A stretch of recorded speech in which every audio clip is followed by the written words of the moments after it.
L'atelier s'intitule Les origines métaphysiques de la souffrance. Il part du postulat qu'un être humain a un dedans et un dehors. Le dehors, c'est une individualité biologique, organique, qui fait que nous avons un corps, une enveloppe corporelle spécifique. Et il y a un dedans que nous nommons l'intériorité, que nous nommons appareil psychique, que nous nommons âme, que nous nommons libido, ou jardin intérieur, selon que l'on soit scientifique ou poète. Il se trouve que le monde moderne a organisé sa conception de l'appareil psychique depuis un siècle autour des trois topiques de Freud, le ça, le moi et le surmoi, à savoir la pulsion, l'émotion et la conscience morale. Cette approche a rompu avec une conception du psychique, de l'humain, euh, qui tenait compte de la dimension spirituelle, divine, sacrée de l'être humain. Il faudra attendre Carl Gustav Jung pour élargir cette notion de libido, qu'il considérait comme étant l'énergie vitale qui est à l'œuvre dans l'univers comme dans la psyché humaine. Ce qui fait que l'être humain est dépositaire d'une parcelle de cette âme universelle que Jung a appelée la libido. Si nous sommes dans l'ignorance de cette intériorité, si nous sommes coupés, déconnectés de cette dimension qui est constitutive de l'être humain, eh bien nous sommes condamnés au monde des apparences auquel nous faisons exclusivement crédit, ce qui va amener une inflation narcissique, ce qui fait le lit de ce que nous nommons chez les thérapeutes le narcissisme destructeur, qui obéit à la tyrannie d'un moi avide que rien ne satisfait, d'où l'accumulation des possessions, des avoirs, d'où la surconsommation, d'où la compulsion à posséder, hein, et d'où l'obligation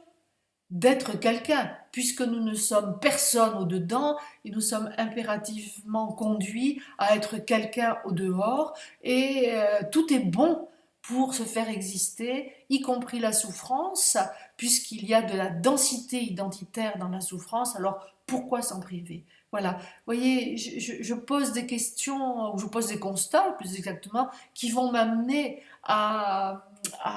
poser des questions et à amener des réponses sur qu'est-ce qui obéit chez l'être humain à cette appétence qu'il a pour la souffrance qui n'est pas de nature ontologique.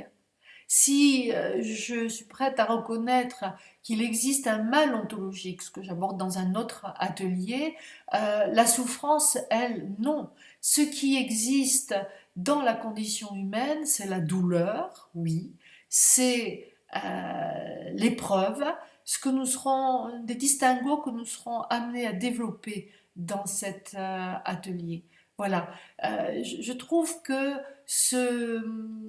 sujet de l'origine métaphysique de la souffrance vaut le détour parce qu'il donne déjà deux origines, à savoir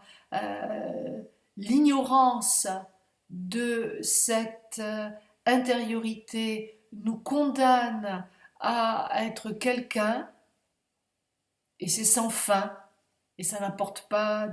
particulièrement de joie de vivre, ça apporte des satisfactions, des plaisirs éphémères, mais pas cette joie profonde qui nous permet d'être